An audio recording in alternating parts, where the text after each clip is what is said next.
Good morning, good afternoon, good evening, wherever you are in the world. Welcome to the September and pre-IBC edition of SMAdvancedForum, or SMAF for short. I'm Dom Robinson, one of the four regular hosts. I think we've actually core it. We have all four of our hosts here this month for a change, and obviously two guests lurking in the wings. Let's start with my usual MC and erstwhile co-host, Tim. Tim, are you out there? I am, Dom. Made it back just in time after dodging a bunch of tar being laid on the road near my house. Cool. How's your month been? Good. I got engaged back at the beginning of August, I think just after SMAF.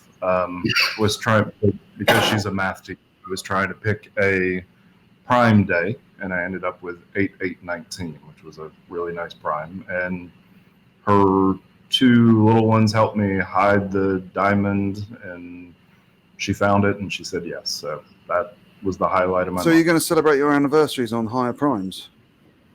Actually, she and I have had that discussion. She's actually been describing to me a whole bunch of things like what a rational number is, an irrational number, etc. But we'll certainly celebrate Prime Day and Tau Day, I suspect. Well, let's hope it has an inflating concept. Otherwise, you'll end up having more frequent anniversaries, and it'll make you be infinitely skinter. Anyway, congratulations on that news. That's fantastic. So, Thank Tim, you very much. Why don't you take us on to our next host and pass the baton? I'm going to leave you. Sure. And actually, I'm going to, since Mark doesn't get to frequent nearly as much here, and because he knows Marvel, I'm going to ask you, Mark, to weigh in on the whole Spider-Man thing. First of all, introduce yourself, and then weigh in on the Spider-Man thing if you're allowed to or have an opinion. Hi, I'm Mark East from Oh I Know Media, and I finally made it. I missed the last two sessions, so I'm happy to be here this time around. However, I will not be at IBC this year once again. Unfortunately, just too much going on, but I will look forward to your updates from the show. Spider-Man.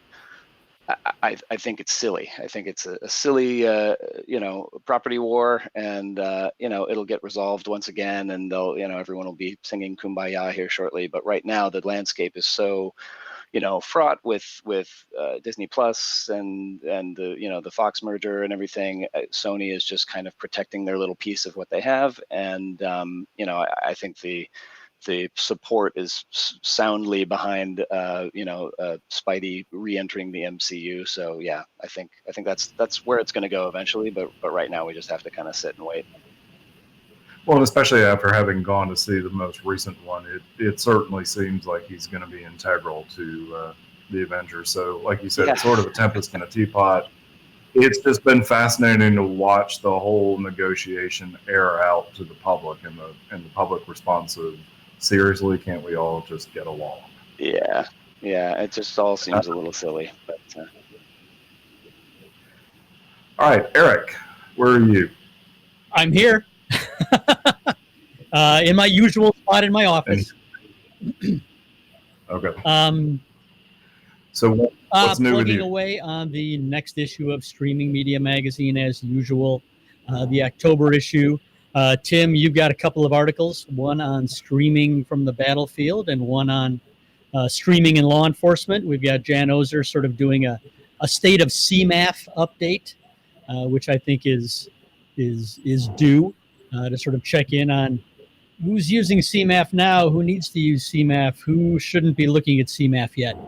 So you should be turning that in fairly soon. I wish it was in already and I could give a sneak peek into what he's found out, but it hasn't been turned in yet. And then, of course, over the last month, been working with you, Tim, on Streaming Media's first State of the Streaming Industry survey that just launched a week ago, maybe a little more than a week ago.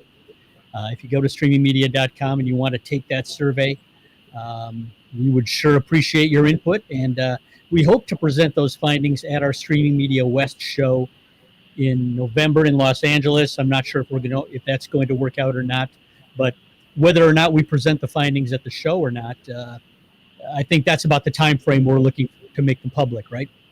Yeah, definitely. And I want to put a plug in as well on this. We've all talked about, we've all been in the industry for a period of time. We've sort of informally talked about how big the industry is, how much VODs going on, how much live's going on. This particular survey is sort of the first time we've tried to get our hands around the entire thing. And yeah, there is a prize. In fact, there are 2 prizes for people who fill out the survey.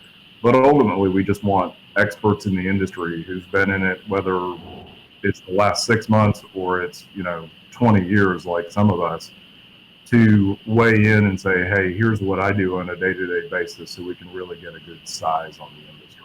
So, thanks for that plug, Eric. Dom, what about you? What have you been doing? Well, traveling, as you know, I was sort of dialed in from the Outback and the slightly wonky last edition of SMAF, but I was actually, I think, given the distances involved and so on, I think it was a technical success, to be honest. But yeah, that was 5 weeks out in Brazil. Lots of traveling, lots of drone flying, which was great. And very good. So let me actually introduce our guests as well. First of all, we've got Megan Wagoner from Vimond. And Megan, tell us a little bit about Vimond. Tell us about your background as well. Absolutely. So thank you for having me. I come from pretty much the traditional broadcast background. I started my career as a television reporter and went through several small markets before I eventually switched over to the technology side. And I've worked in, traditional broadcast vendor space for quite a while. Baseband playout, routing, encoders, automation, that type of thing. And I've done that with a few companies. And then about 2 years ago, I completely jumped ship from the traditional broadcast and moved to a complete OTT company, which is called Vimond. And it's been around since about 2011. And it started off from a broadcaster in Norway and spun off. And it really is just a video management and distribution software company. We provide cloud-based solutions to broadcast and media. Nice. Is that is the terminology different from what you were when you were in traditional broadcasts, like master control, those kinds of things? Has that been a trick to sort of learn the secret language that we have in OTT? It's been really interesting because in the last place that I worked, there was a transition between a lot of like hardware-based to software-based. And so we began to use some of the terminology there, but actually since being all OTT, it has been, it's interesting to see the convergence of traditional broadcast, the engineers, and then the folks in the digital department. And to be able to find that folks are now trying to kind of speak the same language has been nice. But it was a learning curve, and it was trying to understand how to get folks from each side to understand each other, and then realize that they can work together and really make some really efficient workflow. Nice. And one last question before we move on to our next guest. As I understand it, because obviously you're our Women in Streaming Media representative this month, I understand you're going to work on a mentorship program and launch that sometime in the not too distant future. Absolutely. It's really great timing because we're going to announce at IBC that we've started a mentorship pilot program. And what that means is Nandini Sin of PBS and myself have kind of put together this pilot program of a one-to-one traditional mentorship. So we'll have folks that have been in the industry for a while and mentees that are coming in that have a little bit of experience in the industry. So we're not looking necessarily at like college or school age, but folks that are in the industry that are looking to either help with their branding, communication skills, technology, networking, all of the things that traditional mentors do. But as you're fully aware, there are not as many women in our industry. So really making it centered on women, helping women to continue to move forward in their positions and even look at new positions. So we will do a announcement at IBC, and it's starting off with 10 pairs. So like a mentor and a mentee for 10, and we'll see how that goes. We're going to do a 6-month program, and it should be really exciting to see the fruit of the labor and hopefully to make this something more permanent and larger scale in the future. Well, that is excellent. That's mentorship is something that's really near and dear to my heart. And actually, when I started the not-for-profit Help Me Stream, that's one of the things that we really try to do, not just with people in the industry, but even with customers who don't understand sort of the value of streaming. Megan, we'll come back to you in a few minutes on a couple topics, but let's go to Scott. Scott, introduce yourself and also tell us a little bit about your company and your background in the industry. Okay. Hi, everybody. I'm Scott. Thanks for having me. It's good to join this group. My background is really moving media around, distributing it, modifying it, playing it out, everything back from the days of being a young lad and joining BFBS Forces TV, and learned how to operate everything from a camera to a microphone to a light. And then all the way through digital cinema, digital signage. If anybody's into digital signage, good luck. That's a hard life, that really is. And then through more recently through play out with companies like Grass Valley, Miranda, and through that merger and acquisition cycle. And I'm now heading up product at Encompass, and we provide broadcast media services for companies on a global basis, pretty much in every region of the world, all the way from shortwave radio, which is one end of my technology spectrum, right the way up to OTT delivery. So days can be quite varied if you think of the ages of those two technologies. Actually, part of my background, Scott's digital signage and AV integration. So what it meant back in the day was 5 BNC connectors, making sure that your RGB, H, and V were all in sync. And now, obviously, it means delivering files to a little box that sits on the back and trying to synchronize all those, especially if you've got multiple screens in one location. So part of the preamble, what are some of the questions that you actually have about the show itself? I think what's quite interesting is having been a kind of customer, exhibitor, and somewhere in between on multiple shows, particularly being the exhibitor side and trying to demonstrate, cloud products, not things hidden around the back that pretending to be cloud, but actually taking the IBC internet drop and trying to demonstrate a product over it. You are a glutton for punishment, aren't you? Yeah, I've got to go back a long time since it felt like I was on like a 28K modem with a screen loading, and it's an industry trying to come to terms with this new world and new services, new consumption models, and I think the show reflects that, which isn't all bad, but it kind of needs to move on and reinvent. And I think the massive moves with physical kit and people wheeling, have you seen in one of your feeds yet, some company going, hey, we're going to IBC, and there's, a line of flight cases piped up ready to go. And, some other guys like sat in Starbucks going, well, yeah, I'm ready. It's opposite ends of the spectrum. It really is. Totally. So, it's interesting that you say that, because I came out of video conferencing before I was in streaming, and we never could really demonstrate video conferencing at a trade show, because in those days it was ISDN lines across T1s. Even if you're doing H323, the IP video conferencing, you couldn't get enough bandwidth to go out of the hall. And so what you did is you set it up where you showed it across the hall. To me, it seems like at these shows, Vegas maybe not as bad, but definitely the Rye in Amsterdam, it seems like the connectivity is underwhelming, not just for the exhibitors, but also even for the guests, those of us walking around with a mobile device. I wonder, though, too, if that push to cloud, when we go to IBC next week, will actually show a bit of a swing back on the pendulum toward hybrid solutions, at least from the demonstration standpoint, precisely to your point there, Scott. Yeah, it'd be interesting to see. I mean, having sat there as an exhibitor trying to give a good experience of your product, you do end up trying to do something so that you can run the demo.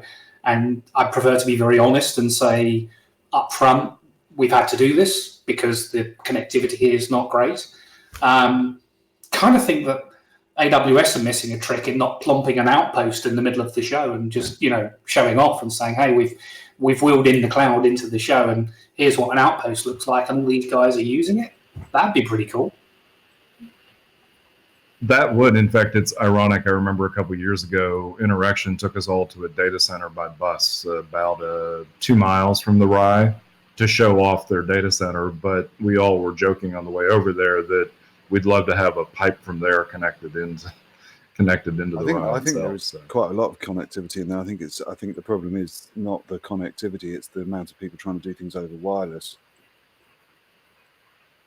The actual the Rye is railed to the nines. There's dark fiber running in out of the Rye for sure, but it's people turning up with their wireless laptop in a room full of 55,000 other people trying to use a wireless connection. You got bloody Rye's connections rubbish. It's like, no, there's 11 channels on that Wi-Fi socket, and there's 55,000 people sharing them. I think there's probably different challenges in terms of connectivity. So teaching people not to use Wi-Fi at the Rye might be a good idea.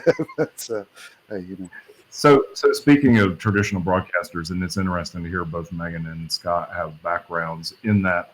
Megan, one of the topics we wanted to talk about with you was sort of the OTT not necessarily trying to replicate itself as a traditional live linear channel, but more as a virtual linear channel. Can you give us a little bit of insight into sort of your take on that? And then I think that's a good topic for discussion for all of us on the show here.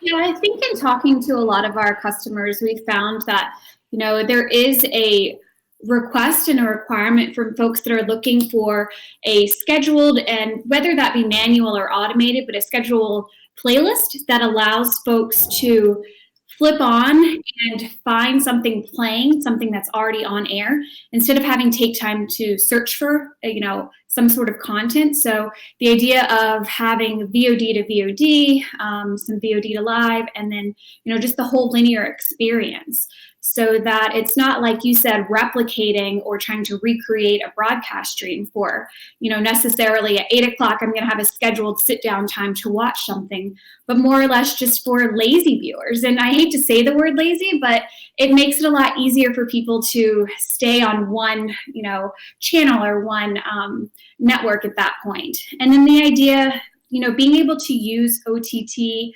kind of magic. So instead of it just being a manual playlist that's been put together by somebody, a week in advance, you can get the habits of the viewer and create an automatically adjusted, personalized channel. So there's a lot of excitement around it. I think we've been working on some technology for the past year and a half, and I think that we're going to start to see more folks that either have an interest in it or are more curious of how the intricacies will actually work to make that happen. And Vermont traditionally, if I remember correctly, came out of a traditional broadcaster in Scandinavia. Is that right? Exactly. So Vermont started as a department within TV2, which is the largest broadcaster in Norway, and started streaming video back in like 1997. Folks saw that and then said, hey, how can we get some of that technology? And so the company actually spun off into its own in 2011. So since then, that's primarily been the focus, whether it's SVOD, AVOD, TVOD, depending on the region, which is more important. And just continuing to try to develop technology to, make the viewer experience something that is easy and manageable, but also for the content creators to get new content in front of their viewers. So, Mark, you work in the live event space quite a bit. How would sort of live events fit into this virtual channel model? I mean, right now they're standalone events, but is there a model that would say we could plug in a live event as long as it was defined to a certain period of time, certain length, into a virtual channel? Or do you think that the idiosyncrasies of live events where we don't really know how long they last would cause issues with that? Yeah, I think you have to adopt a network television model where you're limiting your time, or if you go over, you have to notify the affiliates, so to speak. We've been doing a lot of what we're calling remote event management for a number of different customers. One of which is a network called Ride TV. They do nothing but rodeo and horse racing content, basically anything involving a saddle. They do, they have a linear playlist that is on their cable network and their linear app-enabled platform for, I don't know, I would say 22 hours a day. And then they have live events that they plug into that playlist that we enable through Globecast in Los Angeles. So as soon as we go live, that's they transition to the live stream. We do our live show, and then as soon as we're done, they go back to the linear playlist. So yeah, I mean, there's definitely in terms of enhancing linear content and making it livening it up, so to speak. No pun fully intended. That's definitely what a lot of operators are doing these days is plugging in live here and there just to give it a little extra flavor. Do you think there's some scope, Mark, for I sort of have a sense that at the moment the live market, the premium live market at least, is trying to work itself out around sports because it's an obvious environment to establish itself. I can see once a platform like DAZN or ESPN Sports has got itself really properly established, I can see the recommendations process starting to create appropriate moments to switch between a vast array of live events that you might be interested in that are actually live at the moment. So you come in the evening, you just turn your live system on and it starts hopping across different live events as they sort of one ends and the next one begins and so on. I until a live platform has become established, I can't see how we're going to get the data to create the recommendations to channelize that. But once that's happened, at that point, I should imagine the events, the concerts, the non-sporting live content might then have a model to ape as or something. But I feels like it's a little way off yet. Yeah, I think we haven't reached a critical mass yet of live content like you said, on which to base those types of recommendation engines. And I think people have been trying to do that for quite a while. And the problem is it's hard to quantify the value of live content versus, linear canned content, so to speak. So, and I think it's a tough argument to make, especially in that live production is expensive and messy. And if you can have a linear playlist that everyone's happy enough to watch, then why introduce this messy, expensive thing into it? So I think a lot of content creators are opting away from live in that respect.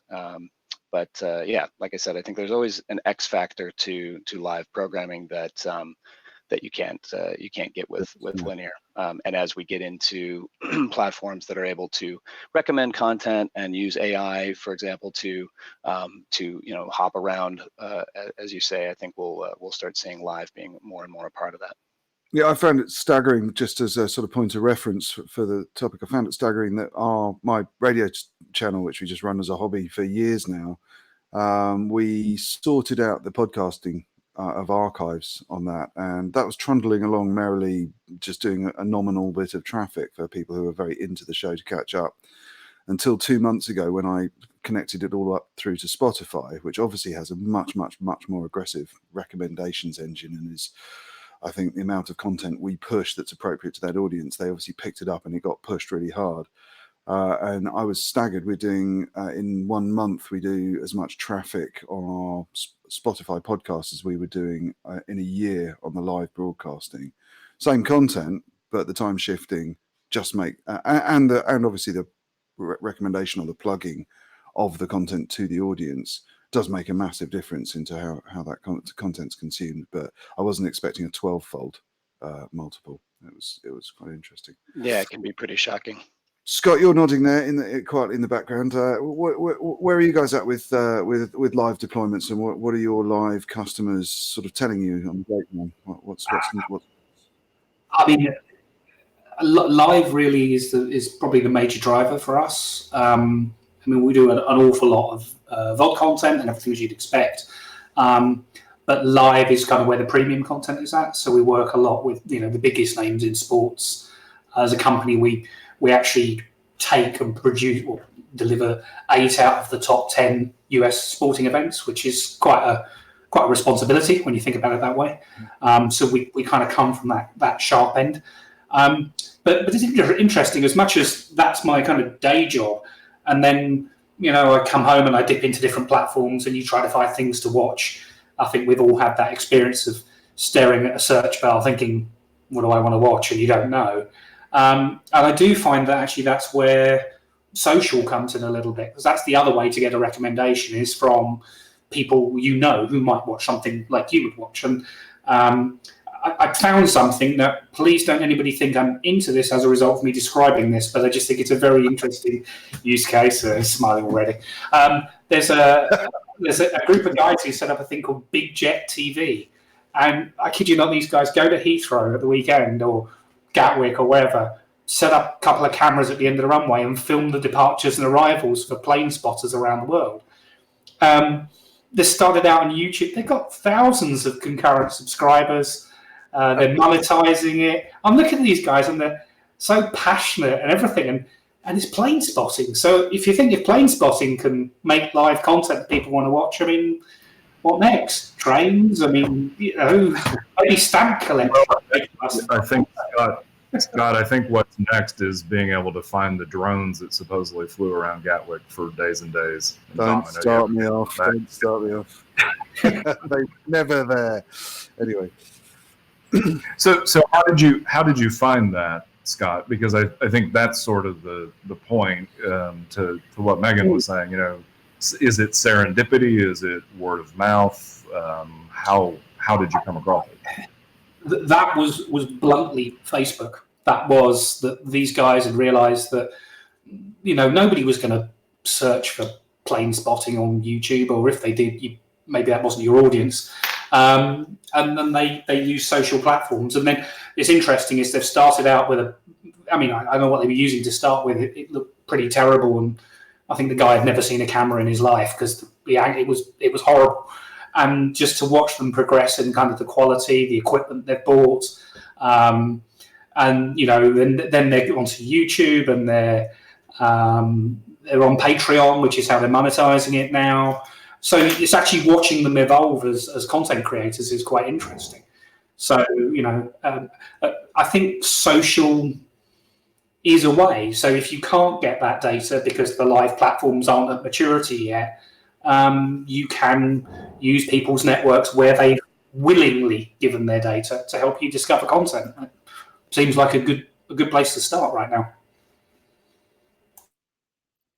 I think that makes a lot of sense in terms of the social. We have traditional broadcasters that use a tool that we have called I/O, and it's a browser-based, like nonlinear editor, but it allows folks to have these long format segments, and then they chop it up into like either Giphies or 30-second or 20-second or 10-second teases, and then they post it to social to try to get eyeballs on it. So that could go to traditional, but it could also push people to, different places in OTT to get the longer format. So it's interesting for the ability for folks to be able to directly publish to social. I think that makes it convenient, but then to do that for a reason, to get people to go to the larger segment, to the larger live event. We have an entertainment award show that just happened with. And it was a national show, and people were able to show just tiny snippets and then get more eyeballs onto this, show that was airing at that time. And that brings up an interesting question, Megan. Does for that those sort of snippets or teases, those are to drive to the live event, or they are also used to drive to the on-demand content after the fact? Because one of the topics we want to go into later is measurement, but I'm just curious, from the way that your tool is used, is it used just to drive live eyeballs or also VOD eyeballs down the line?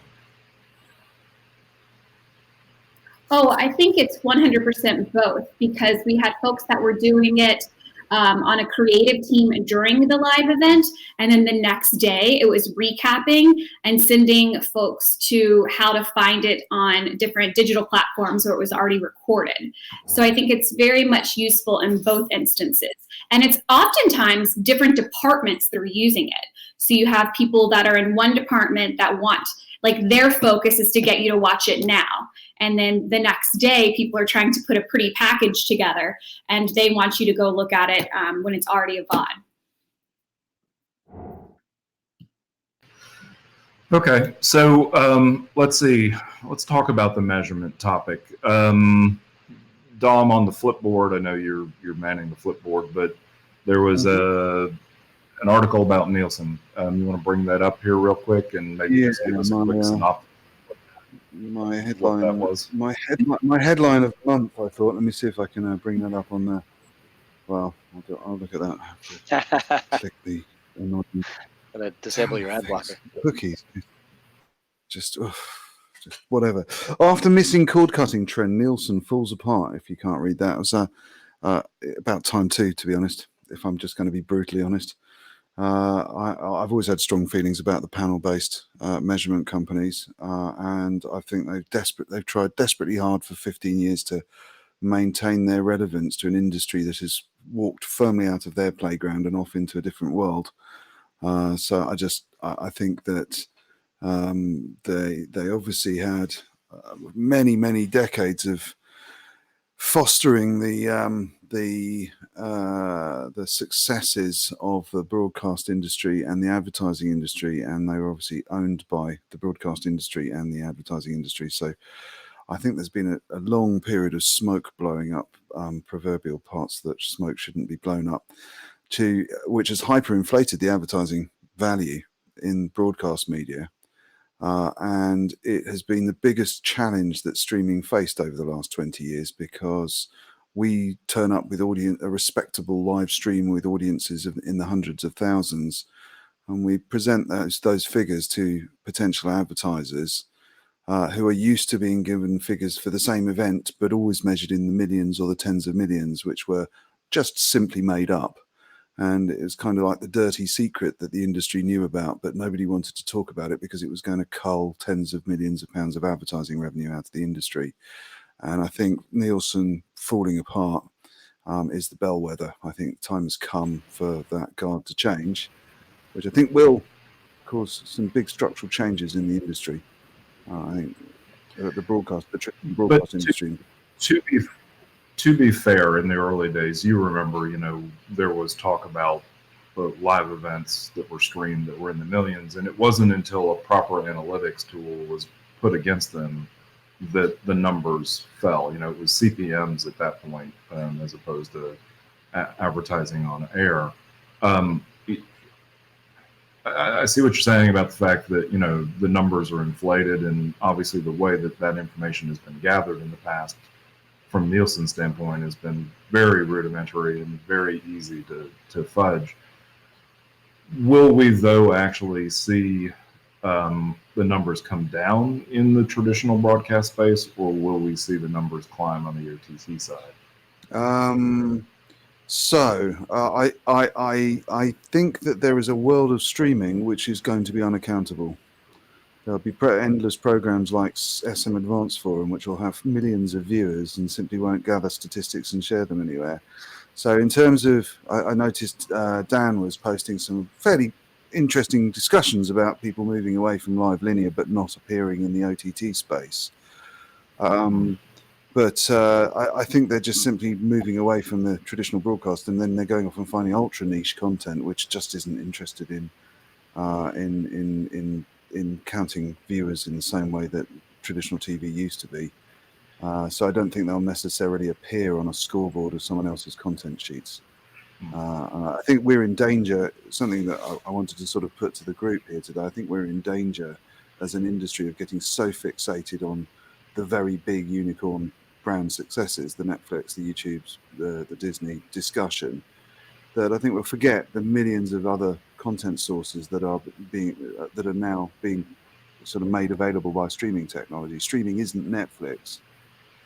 streaming isn't OTT. It's one of the reasons why I've always hated that term OTT. It's kind of luring everyone down a bit of a cul-de-sac, where actually there's millions of other applications of streaming, there's millions of other programming outlets, and I don't think that they'll necessarily all present ratings in the same traditional way, because I don't think they're necessarily chasing advertising dollars in the same way. So, Mark, let me ask you, you mentioned Ride, and you've got another, a number of customers. Where do they consider success? And I'm not asking for actual numbers, because I know that's something you're probably not allowed to reveal, but at what point do they gauge a live event as successful, based in terms of viewership? It's different for everyone, and most of our customers are not ad supported, so they're not, thinking in terms of CPMs and ad dollars. They're basically thinking in terms of, how can they increase their subscriber base, and that sort of thing. And so, for an esports customer, where you're on a platform like Twitch, where somebody in their bedroom is regularly getting a few 100,000 viewers if they're very popular, a really well produced, expensive to produce stream that has 50,000 viewers isn't very impressive, whereas that concurrent viewership for another stream on a different platform in a different vertical is quite impressive. Like, those numbers would be very impressive for a music festival, for example, because there's lots of walk-in business, so to speak.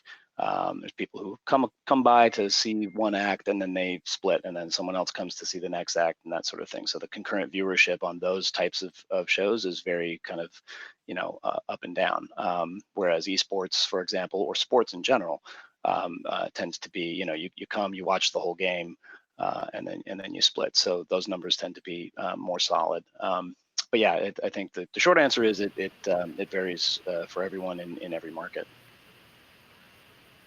And Scott, you said your business is sort of live bread and butter.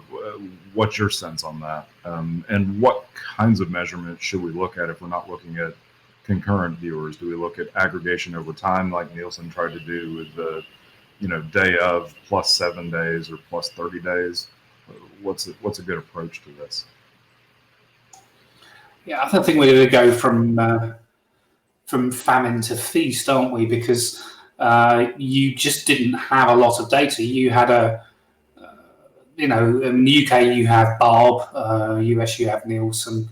I ran a channel 15 years ago now for punk rock TV. And we worked out that I think it was less than 5,000 people on the panel, we were trying to work out statistically how many punks there were, because they'd either get 0 or 100,000 viewers. It was binary. So it was trying to if we could work out who he was, we could call him and say, could you be in tonight, because we'd like to get paid. But you now go to the world that, punk rock TV could be on a streaming platform, an OTT service, and you would know exactly when your viewers watched, how long they watched for. You could see if they transitioned to VOD content, through lots of vendors. So no one in particular, but be it Nice People, Conviva, Agamar, any of these guys that actually gather analytics. Your problem is not a lack of it. It's actually just a hosepipe of analytics that you're getting. So if you didn't have a Nielsen, you didn't have a Barb with, I think Dom put, it's a flawed method. If you don't have that, what replaces it? Is it a subset, and I mean real cut down subset of what one of these analytics guys can provide that we, and this is the gotcha, that the industry could agree is the new metric. So we all sign up to data transparency. I will share my data, but I'll put it in this basic metric. And I can't help but feel that Nielsen or somebody could have evolved to that point, but they haven't. They could have been the body that gathered the data in that metric and made it available and became a data broker, but yeah, they didn't. So it's interesting. I mean, I'm sure, I'm talking to Megan before, I'm sure she's got the same experience of the analytics. There's so much more data now on anything that's streamed. I'm just going to quickly chip in a quick thread there.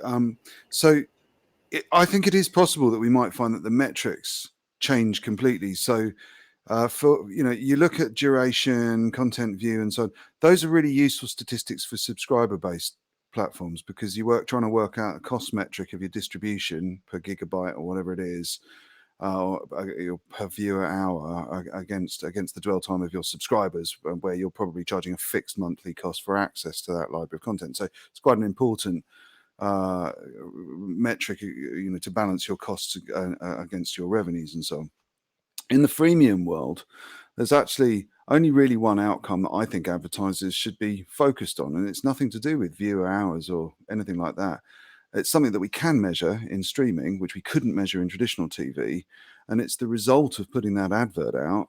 Does it make you buy a BMW? Does it make you buy a new loaf of bread or whatever? And actually, we are in a position where we can measure click-through to the point of successful purchase, and potentially give the people driving the audience to that click-through a revenue share in the profit of the content being sold, which basically then means you're not blindly trying to spray and pray adverts and just sitting there going, well, 40,000 people watch this, that must be good. Did we sell anything? That's really the only thing that matters to an advertiser, is, did you sell anything? Not how many people saw the advert, which was an old traditional broadcast way of looking at things, but did they actually lean forward, click the button, buy this now, or did they, as a result of watching this content in any measurable way, go out and buy the product or the service? I think we might be inching into a world where that currency becomes a possibility. Anyway, sorry, I felt like I stepped in with that little comment there. Megan, the conversation was gently steering towards you there, and I cut across. So did you have some points to add there? Sure. I think, the revenue share is definitely something that is going to be interesting as people learn how to do that in terms of a business model and to do it effectively. But just to kind of turn this on its head a little bit again, once you get past some of the analytics and you look at just the success of some of these niche, topics that are becoming their own, we have a company that we work with called Flow Sports, and it's a perfect example. They were created just to be, a streaming platform because they were not getting the ability to air a lot of the sports content that maybe an ESPN or a major behemoth would focus on. So they started off their business model with things like gymnastics and rodeo and wrestling and things that were very niche. And if you weren't actively participating in it, or if you didn't know people that were participating in it, then you might not have that much of a connection. But the idea that they went with was to take this and these verticals and find people that were so loyal. And so for them, the success is very much measured in not just the amount of people and the loyalty and how much people are, then spending on a subscription service, but for them, it's continuing to acquire rights from different leagues and different competitions and different events. And they've shown that to be quite impressive. And as they continue to go, I think, have 10,000 hours of live sporting that they show each year. And they're starting to get, outside of these, smaller competitions. And, now they have the rights for, I think, the Tour de France and all of Canada and things like that. So it's obviously important to be able to get your advertisers to measure what's being purchased and how people are responding to the advertisement, but also a measure of success, I think, is, the people in the industry and wanting to go to that smaller segment.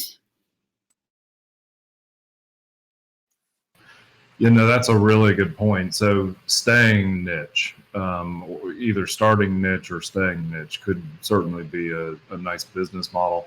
I want to step back to something Scott had said where we were talking about sort of the idea of measurements. Nice People at Work, Conviva, Sodexis, which is now Citrix, etc. And then to sort of add to Dom's comment about where the model may change for measurements, I went back to a project I'd been working on in 2016, and that was around Nielsen's total audience ratings.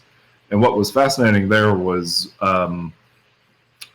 right about the time that Nielsen came out with total audience ratings, NBC News, in fact, the chairman of advertising sales and client partnerships at NBC Universal, came out with a very strong pointed message where she said, these measurements are not ready for prime time. And she actually said, and I was looking at the quote, the measurements do more harm than good. In their current form, they fail to deliver on the objective that we're trying to get to.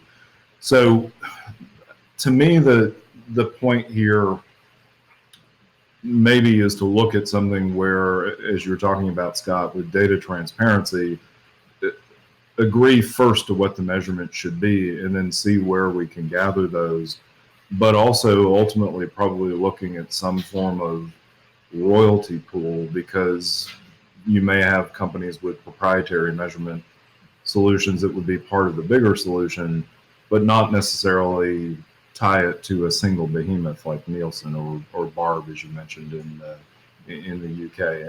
Any thoughts on that? Yeah, it's interesting, isn't it? It seems so logical. You could agree the core set of metrics that would help most people, and you could publish those transparently to your advertisers, to your, whoever is monetizing for you, and then you could allow the various technology partners and vendors to layer on top a richer set of metrics so that they had a functioning business. It's unfortunately, though, then you immediately just start thinking about all the standards in this industry that have tried to do that, right, and how everybody just diverged off in a different way. So I could probably sit on a committee for 20 years and never get there. So I think, probably to Dom's point, ultimately you have a platform that connects you with your viewers, and it's for you to agree with the people who are funding your platform what data they need to garner if this is successful or not. It was interesting.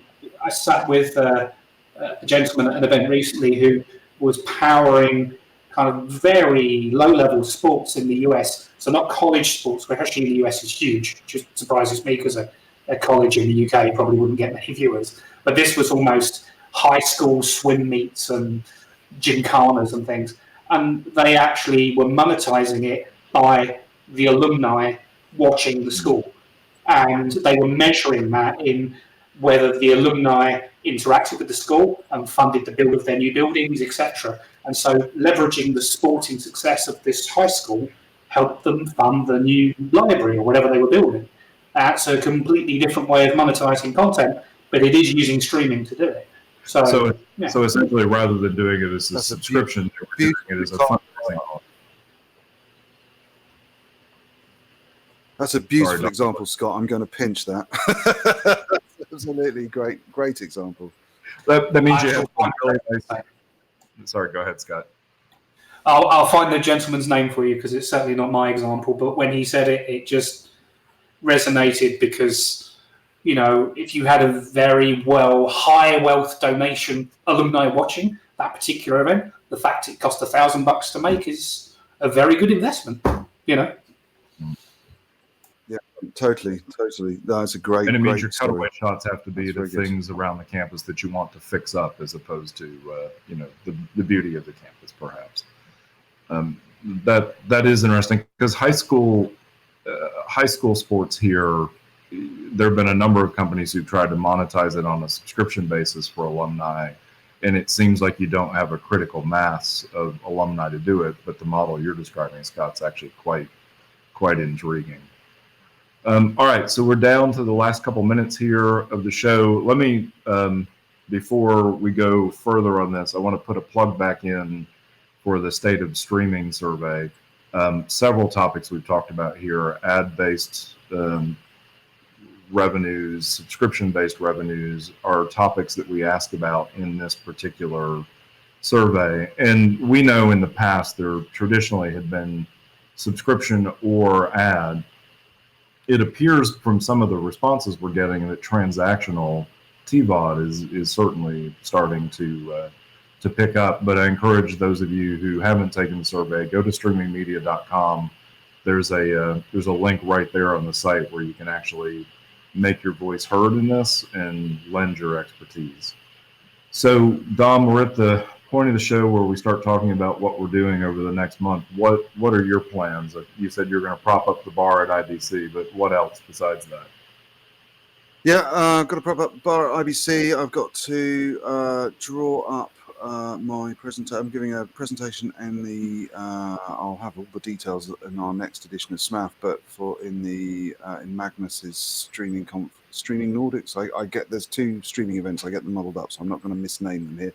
I'll have the proper name next month, but I'm speaking in Helsinki, and I'm actually going to repeat the presentation at Streaming Media West, talking about 31 years of multicast.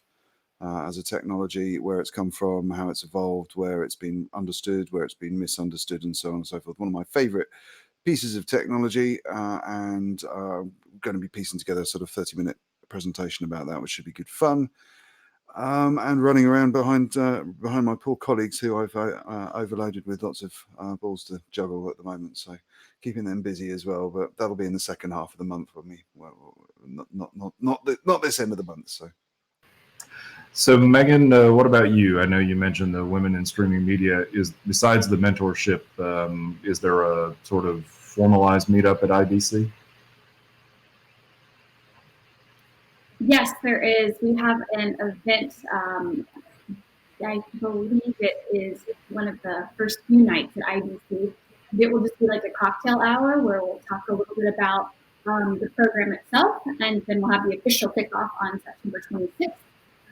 We'll also be, VMod will also be at IBC, also be at NAB New York after that, and of course Streaming Media West out on the West Coast. And in between some of those, a little over a month, I will be having a baby. So I won't be at all of those myself because I have been grounded, but all of our teams will be there. And we'll show up in numbers. I just will not be able to fly to all those places. Massive congratulations in anticipation of that. Yeah. That's great news. Scott, what about you? What's your schedule for the next month or so? Well, I can't beat having a baby. That's I've been clear. So I think probably the 2 big things. I've got an article to put together for Sports Pro ahead of their OTT event in November in Madrid, and in parallel to that, just for fun, building a colossal cloud-based streaming platform, which I've got to get up and running. So, it's no rest for the wicked, but it's what we do, it's what we enjoy, and there's that little thing called IBC in a week's time, just to kind of keep it all, top up the alcohol level. So nice. Well, keep Dom away from the canals if you're in there. Get there. Mark, you're as far away from the canals and the hurricanes, I guess, as possible today, aren't you? Yes, indeed. It's a lovely, it's 73 and sunny right now here in San Diego. So yeah, things are good. Like I said, no IBC. What's that? I was going to give you the finger on there. How is it? Just turning rubbish. But Tom, it's always 70. I know. It's just boring for poor old Mark and his sunny, lovely climate. That's okay. Yeah, if he goes out to the boardwalk, yeah, absolutely. No, I just doubled down and bought a house here in San Diego about 2 weeks ago. So I'm not going anywhere anytime soon. But for me, we're still in the middle of music festival season, so we're still doing quite a few festivals. Just finished up the Made in America Festival for Tidal, where we did 12. We did 3 channels with 4 different geographical ad insertion regions, so 12 channels total. It was a bit of a technological nightmare, but we overcame, and it was successful. That was over this past weekend, and a few more music festivals coming up for them and for other customers of ours, and then we're gearing up for New York Comic-Con for Marvel in very early October. So things are lots going on right now. Hoping for a break soon so I can move. I'm going to mention real quick, Megan had posted in here, Sunday the 15th at 6 p.m. is the Women in Streaming Media cocktail hour at IBC. So any of the women in our industry who are watching this or catch this up between now and the 15th, please plan to attend that.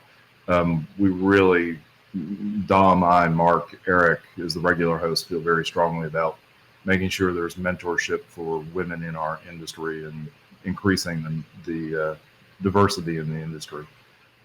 As for me, with what I'm doing over the next couple of weeks, I am planning to go to IBC. I'm debating NAB New York. That show ties in with a larger audio show, AES, which I enjoy going to. And of course, getting prepped for Streaming Media West coming up here in November. Dom, I'm going to hand it back to you. It looks like we've got just a couple more minutes here. Any other topics you want to touch on briefly? Actually, what I was going to do is, since I think at least 4 of us left, Eric, since his apologies for absence, he had a personal matter to go and deal with, but he will be with us at, obviously at IBC. And I figured since this is pretty public anyway, I'm just going to share this on screen. So I will be at the same place I've been on Friday at IBC at 4 p.m. For the last 15 years, I think. So I'll be at the beach at 4 o'clock. It's the only appointment I've actually made for IBC. I will make all my other appointments from that particular meeting. So assuming, are you all there by then? Yeah, I don't remember it looking quite like that, Tom. I don't you are the only person who's commented on that. Just it looks better than my memory, but maybe that's because I've had a few to drink. It looked like that when I dived in, thinking it was a nice warm. No, that is in fact a beach in Salvador in Brazil, where I was sitting when I suddenly realised I needed to organise IBC. So I took that photo, stuck some text on it, and posted that on LinkedIn, and ticked off the prepare for IBC box. So it was done. So 4 o'clock next Friday, folks. Mark, we expect you to get in a plane and stop pretending you're busy doing live events every 2 days. Now that if you can promise me that Vista, I'm there. I will absolutely. I will get a pair of old Google glasses and superimpose that image so that you can walk around pretending you're there all weekend if you want. Yeah, excellent. When IBC moves to Brazil, I'm there. Perfect. I've spotted a few venues. Anyway.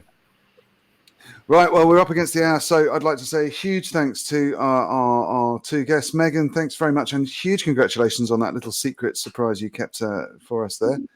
Good luck with that. And Scott, great to have you on. I look forward to catching up with you next weekend as well. Actually, Megan, you probably won't be drinking heavily with us, but we'll at least raise a glass to your imminent offspring. Mark, just enjoy that weather, yeah? Plan on it. Good. And Tim, I'll see you next week as well. Brilliant. Well, thanks very much. That was the September SMAF. We'll see you next month.